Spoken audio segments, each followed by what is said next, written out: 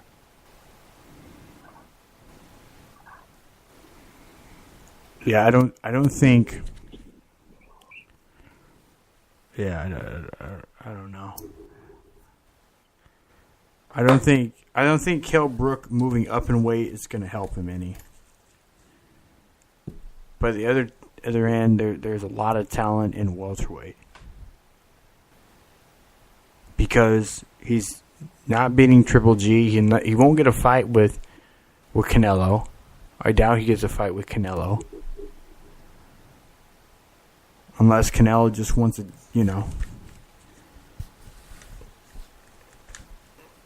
take a fight off for some reason.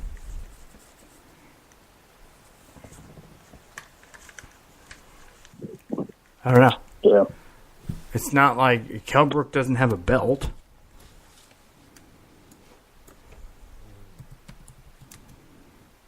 I mean, what's the value in that fight?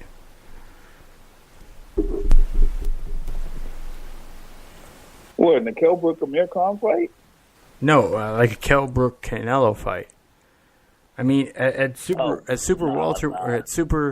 welterweight or middleweight, there's not much for him. Even Canelo has been moving up to super welterweight and taking fights up there just to capture belts.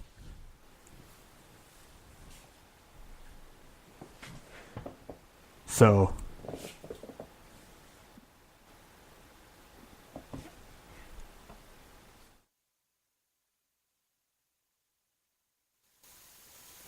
it'd be hard pressed to see what direction that they go moving forward. So, all right, but that's pretty much gonna end the show out for tonight. Appreciate all of our callers, all our listeners. Do you have a final thought, James?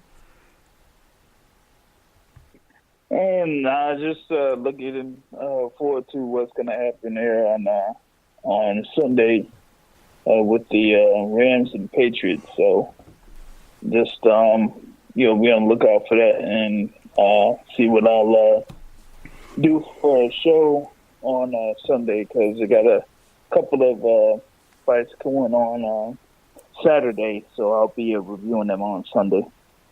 All right, sounds good.